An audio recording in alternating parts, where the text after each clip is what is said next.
ever sees me, I'm losing every battle.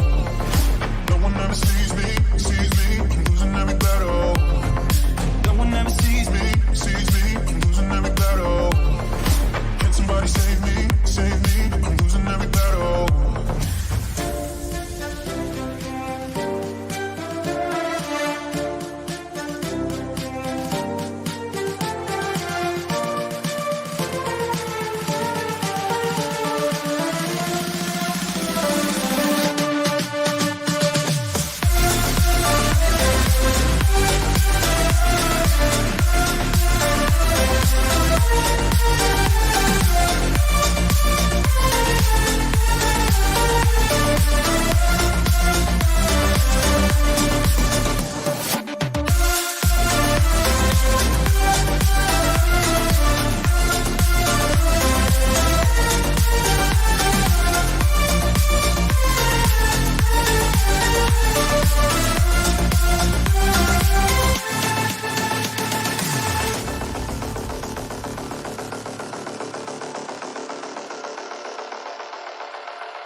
Good morning. It is the Brand Momentum Morning Show. Happy Martin Luther King Day, everyone in the States who's celebrating. And if you're around the world and you observe, it's a beautiful day here today. Actually, it's a beautiful day every day because every day the Lord made.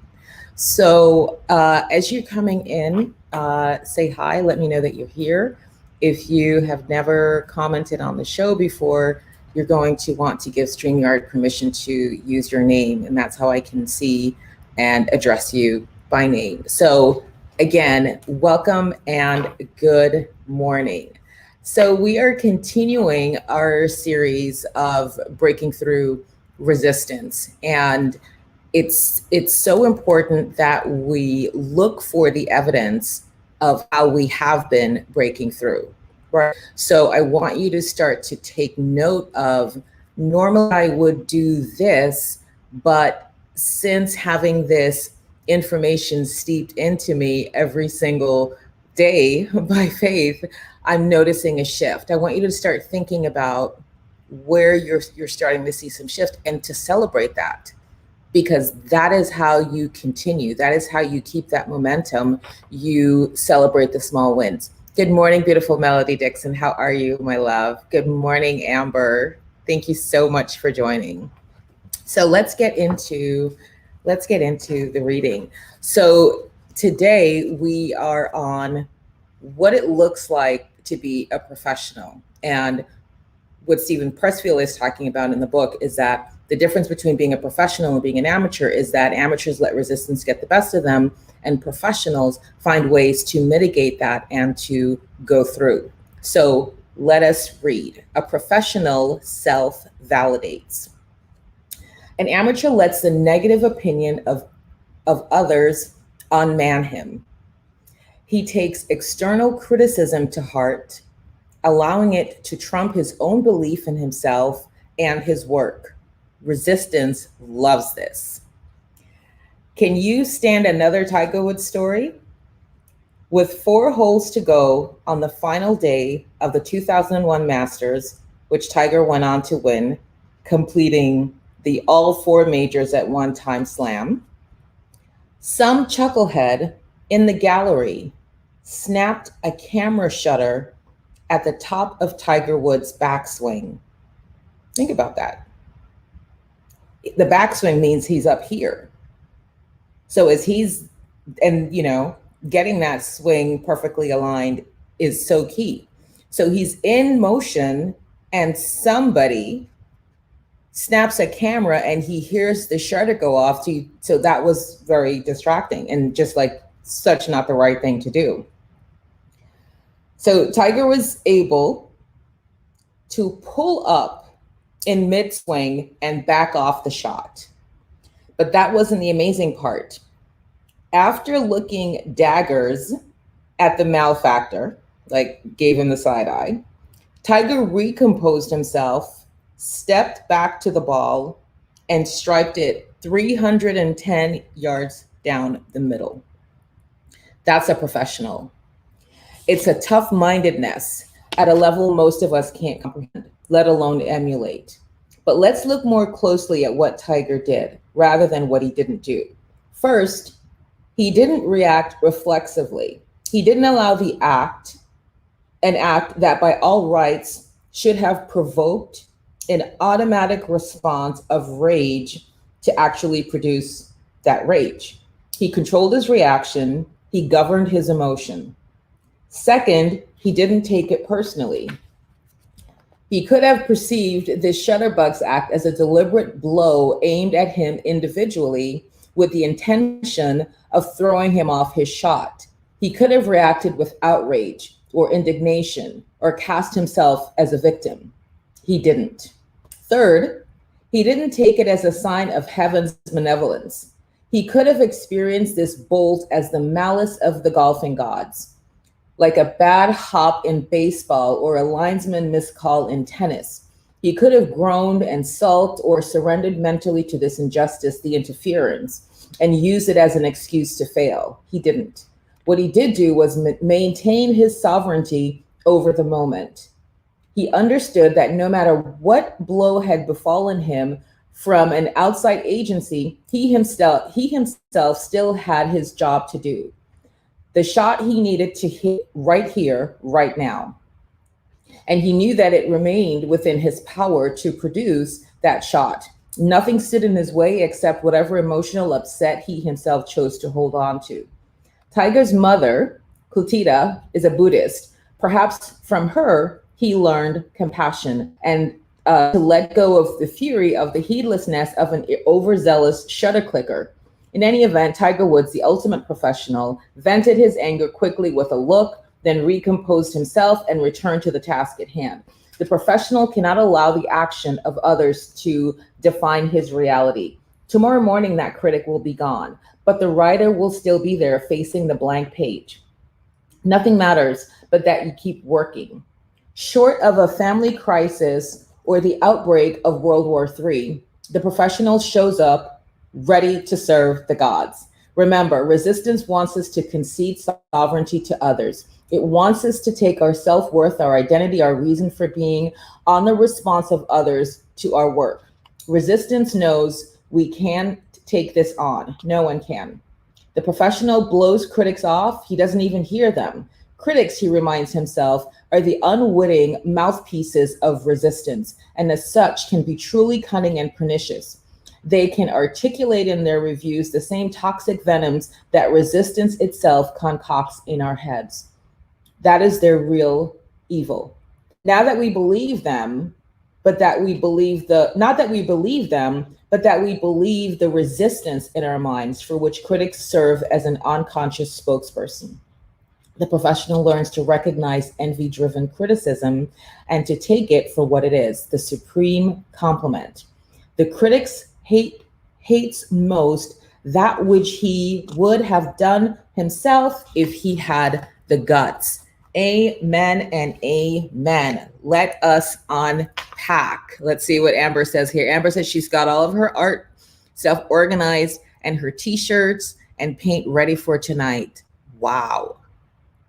I mean, just 2 short weeks ago, Amber was circling the drain, not really sure what area she wanted to do, was looking for God to give her a clue, a way.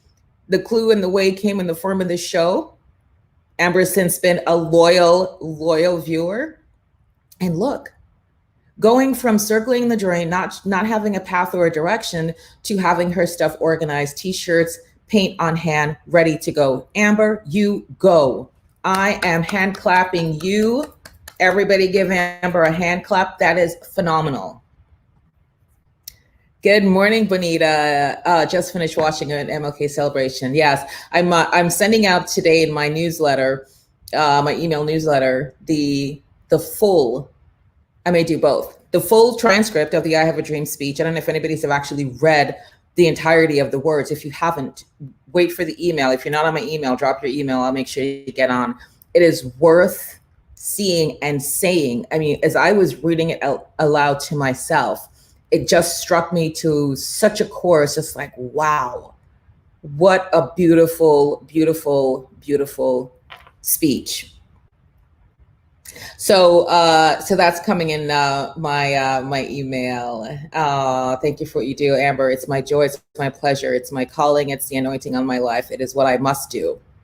Right? I give all glory to God. None of this is me. I am just his hands and feet. I am just the vessel, and I do as commanded.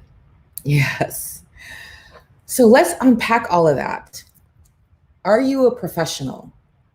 From this description of what happened, and this is a true story of what happened to Tiger Woods. Everybody knows Tiger Woods is the greatest golfer known to man.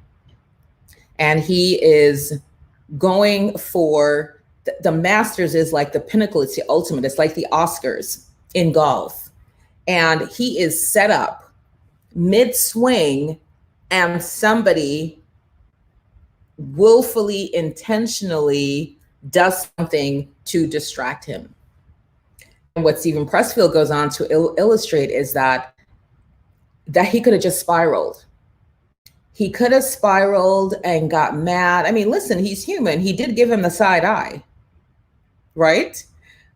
But then he governed his emotion. I love that. He governed his emotions. Somebody hashtag govern your emotions. That while we exist with our emotions, while they are present and they're part of our whole, we are in charge. We are supreme over ourselves. We don't let emotions tell us how. We tell emotions how and when. We get to choose how we react to every single situation that happens in our lives. So if somebody is causing you to become distracted, or you see it as, oh, they're trying to be malicious to me, you have to listen in the very profound words, right, of Taylor Swift. Shake it off. Shake it off. Because you have work to do. And they're gone tomorrow. They're gone doing their thing, and you still have your work, your task, your mission, your calling, your assignment that you need to do. So we can't give control over to emotions. And this is how resistance shows up, right? It comes cloaked as something else. Oh, this person took a picture and it distracted me. And so now, how could they not, appreciate the grandeur of this moment? And why wouldn't everybody just be in hushed silence, which is the etiquette to do? Why are you snapping pictures, and why is your camera making noise, right? But he pulled himself together. He reset. He backed off of the swing. He reset. He shook it off, and he lined up and sent that ball 310 yards down the middle of the fairway. Imagine. So what is it for you? What is it that you are doing, that you're letting something that somebody said throw you off your game? They don't have that much power over you. First, let me just say, this is one thing I want you guys to remember. I told the story before when I was in corporate and I was doing market research for advertising brands. And my job at the time was VP of business development. And I was supposed to bring in like $400,000 in new business. And I remember there's a time I was just freaking out, like, oh my gosh, how am I going to do that? And I think I had to get it done by April. Let's just say this was January. And just, in just this state of fear and anxiety. And every time I would see like my boss's name come up on my phone, I would like break out into sweat, because I'm thinking he's calling me like, okay, what are the numbers? Where are you right now? And I'm thinking, holy crap, if I don't get the $400,000 in new business, he's going to fire me. So good morning, Deb. Thanks for joining, my love. Yes, I had to learn my emotions. Yes. And I had to think for a second and say, wait a minute now. Why are you so fearful of this man? He is but a man. He is not God Almighty himself. So, right? Take a new leaf and come at it. You're going to do your level best. You're going to go out to all the different conferences. You're going to do your talks. You're going to give your case studies of all the work, brilliant stuff that was done.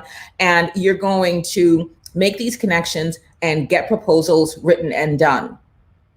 And you'll get your 400,000 proposal and it'll be all fine. But even if it isn't, even if you don't get the 400,000 in new business, even if you get laid off, you must still govern your emotions. We cannot all of a sudden get into idolatry and think that anybody's greater than God. There is no problem that is too big for our God. And so I had to check myself and go, well, I can't be giving him all this. Listen, I'm going to do my best. That's what you pay me to do. I will do my best, but I'm not going to give you that power that I have fear that you make me into this like quaking little jellyfish every time I see an email with your name come across. So we had to just really, really get a new leaf on that. And that's the same thing I want you to do. And to think about when you let other people's opinions, this is what I say all the time. I'm going to do next Saturday. I'm doing a meal on this. Remember this.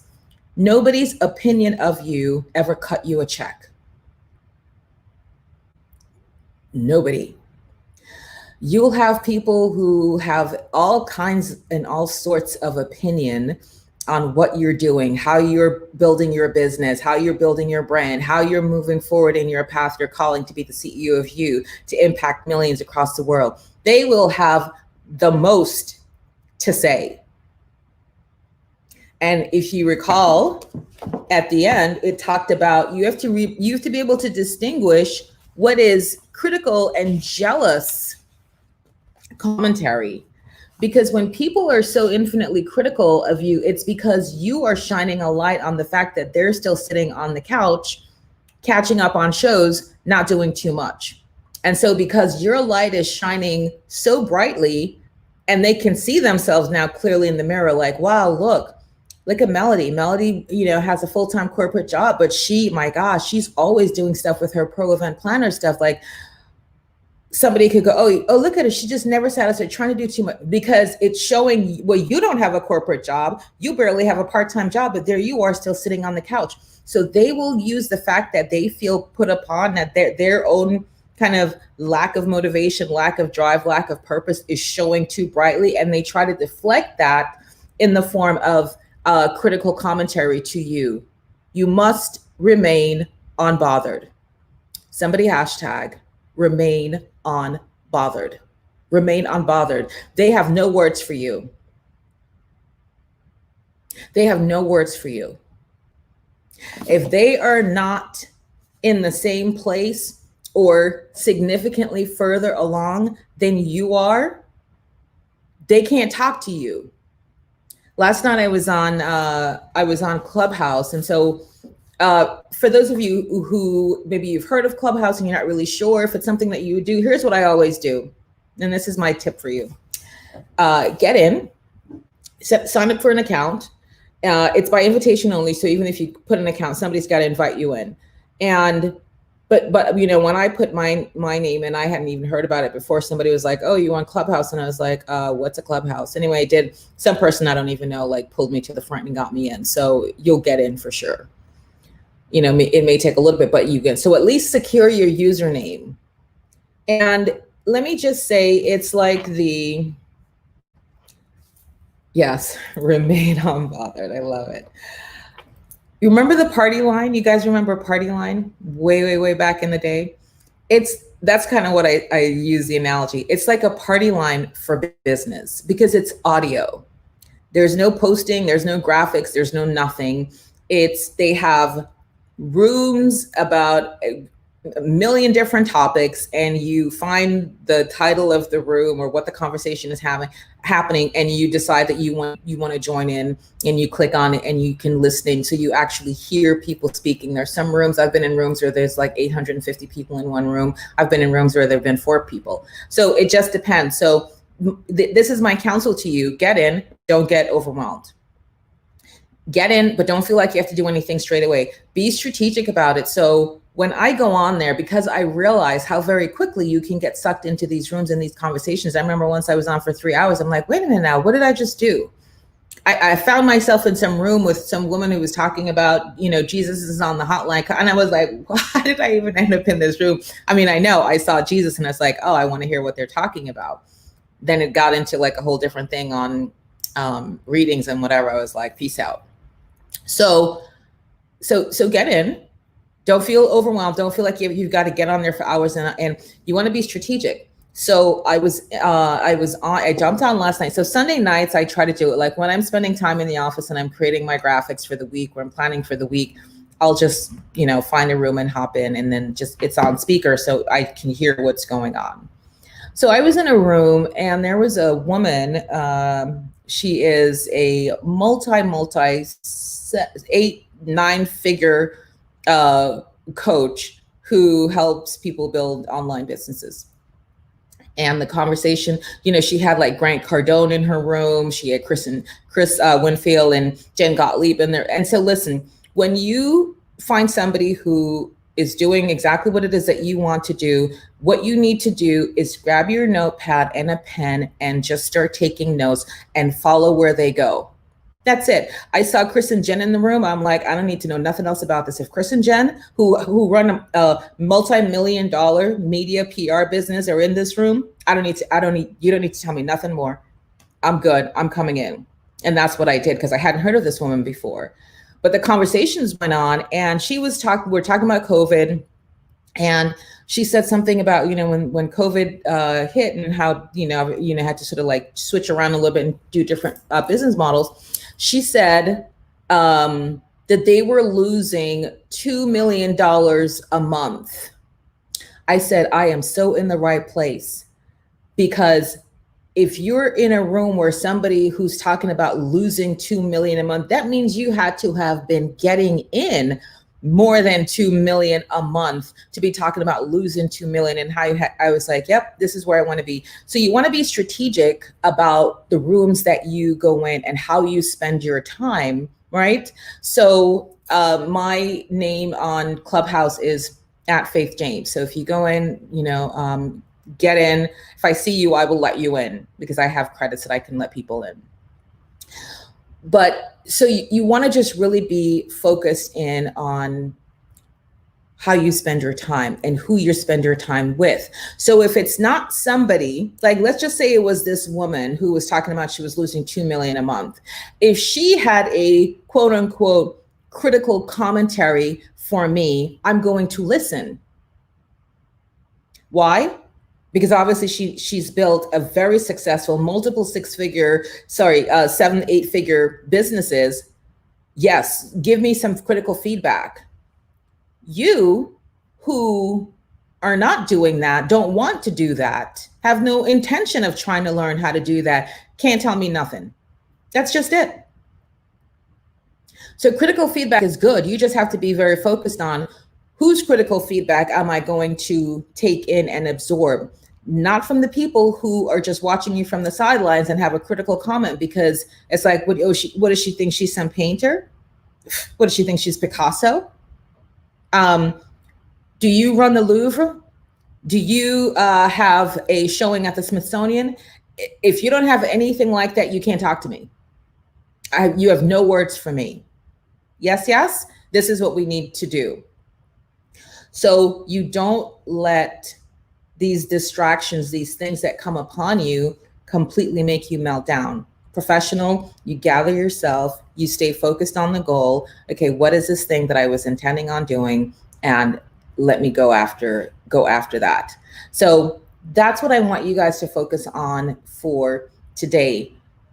Guard yourself from just taking in everybody's critical comments. Somebody that they made a comment to me is like, oh, every time I turn on, like, Faith is on. And for me, I thought that was sort of like a little bit of like a passive aggressive way of saying, oh my gosh, like you're trying to do too much. That's how I, heard it. And I was like, okay, we're not going to take that personally. But here's the thing. I have work to do. I know what my mission and my vision and what my goal is. That person has their own thing. And if that's not for them, wonderful. But I'm not going to make a critical comment on somebody else's path, because I don't know what the strategy is moving forward. So this is why when in the book he says, don't take it personally. If you've ever read the 4 agreements, one of the big agreement is don't take anything personally. That's just commentary coming from that person's side, because it's like, oh, you're always on doing. And they try to make you feel bad about it. because they're not doing that. And so I need you to hear exactly where that's coming from and remain unbothered. Show up even more, because God put the mission and the vision in you. He didn't put the mission and the vision in them. They have a different assignment. So like I always like to say, mind your business while you're minding your business. Don't worry about what other people are doing. Somebody wants to do a live 10 times for the day. That's not your concern. What are you doing? What's your mission? How are you moving forward? Don't let yourself become distracted. Yes, Amber, you know what I'm going to say. God is always on time. God is always on time. So you can't let other people mess with the plan. As long as you are doing no harm, right? As long as you are being neighborly and you are treating people with respect, then that's all you concern yourself with. You do you. Period. Done. End of story. The momentum is key, because why do I say that? Remember, I always say your gifting and your anointing is not about you. The gifting, the anointing, the grace on your life is a gift from God. And you are to use it. You are to multiply it. Remember the story of the talents. When the landowner gave each of the 3 servants the coins and was like, listen, I'm going to be going on a business trip for a couple of months. Go invest take care of my business. And we know the story. The one doubled it, invested it. He had 5. He came back and was like, oh, great. Look, you gave me 5. Here's 10. This is like, oh, you gave me 2. Here's 4. Right. The one who got 1, he buried it and hid it in the ground and was like, listen, I know you don't, you reap stuff that you don't sow, or whatever he told him. He had like lip for him. And here, I just buried your stuff because I wasn't trying to do, nothing with you. Here's your 1 coin back. And what was the response? You evil and wicked servant. Think about that. Yes, ma'am. Kingdom building. That's it. But I want you to hear how just completely not appropriate it is to hide your gifts and bury them.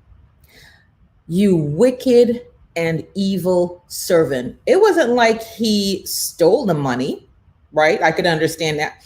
But the travesty, right? The treachery that would cause this landowner to call him evil and wicked.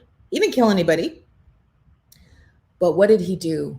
He buried the gift. He buried the coin. He didn't multiply it. We serve a God of multiplication. And your gifts are supposed to be multiplied. So the one who had got 10 multiplied his thing and got 10, he got the others. It's like, they're more for you. That's what the formula is.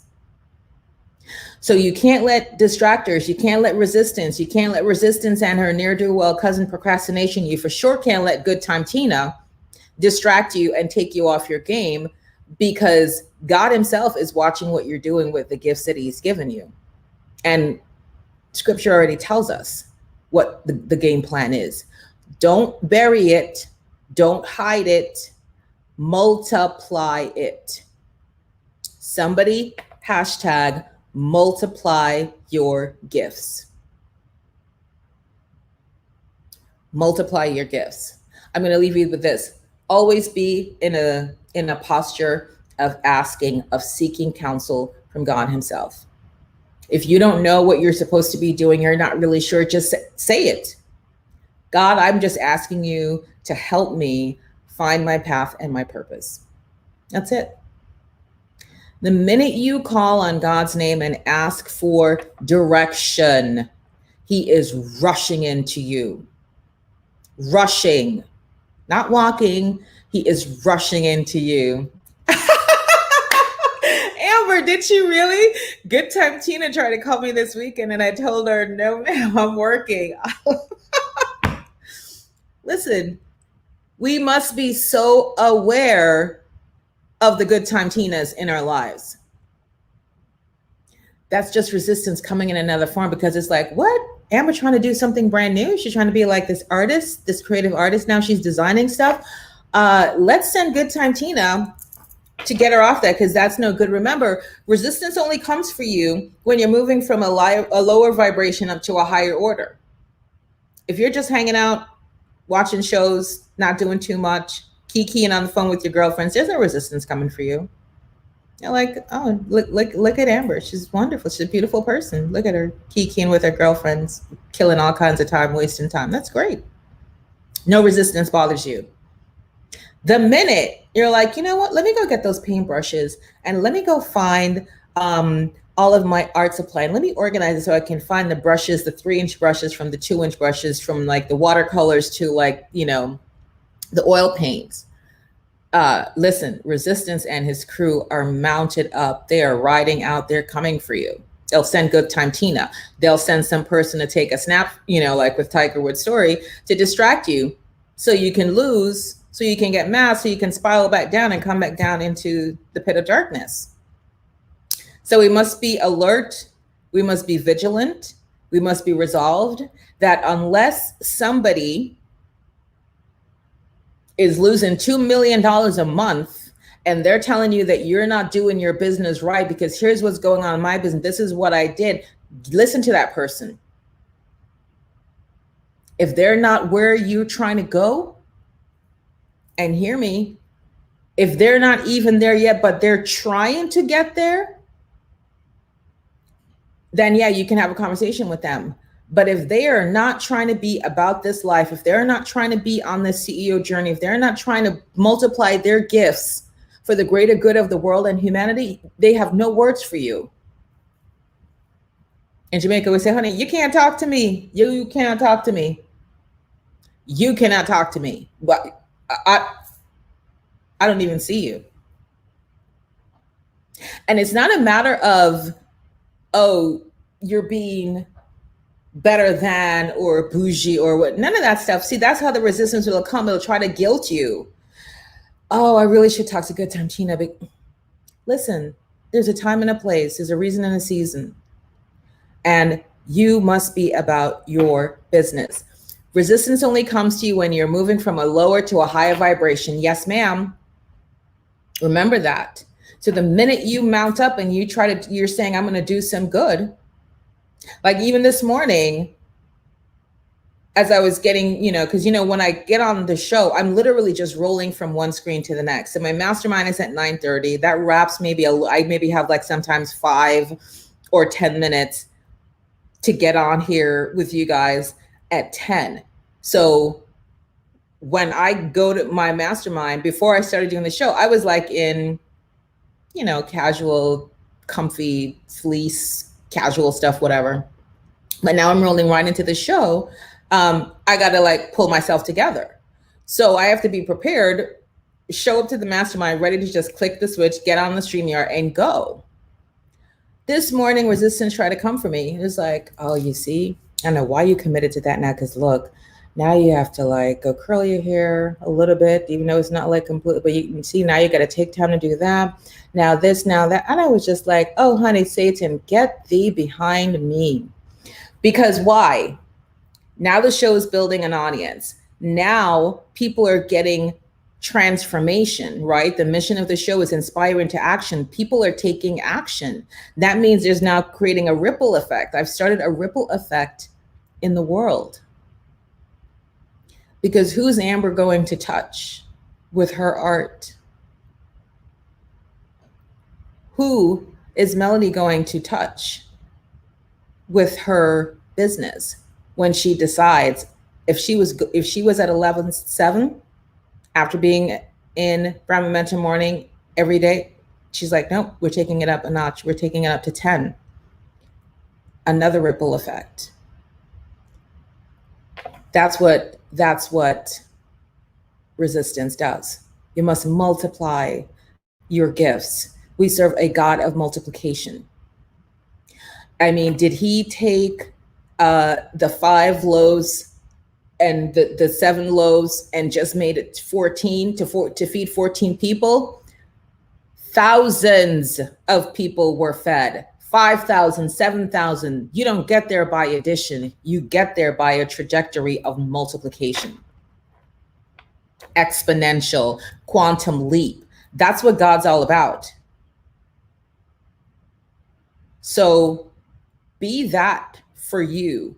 Be that single-minded, focused, driven, resolved that you're not going to let anybody try to throw you, because now you know, right? See, before you thought it was just, oh my God, they're coming for me. Now you know it's resistance trying to prevent you from going to higher heights to do greater good. So now you see it for what it is. So you don't take it personally. Good time Tina is trying to be like, oh my gosh, I'm so busy. Just know that she doesn't know any better. Because if Good Time Tina got this lesson, which by the way, guys, share this video with every single person that you know that needs this. Because what the problem is, a lot of people don't know how to think their way into their momentum. They need to think their way into their success. But we understand that when Good Time Tina comes calling, or resistance or procrastination, it's coming in the form of something else. And so you realize and go, okay, that tells me I need to keep pushing. Because that means if the resistance is coming for you, you're about to bust through and do some amazing, amazing stuff, right? Last reading we talked about with, women giving birth, that the pain that comes just before your bundle of joy. Think about it.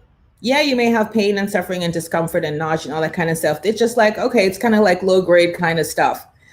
But it's like, wait a minute now the birth, now this thing is really going to be made manifest. Oh, bring on the pain.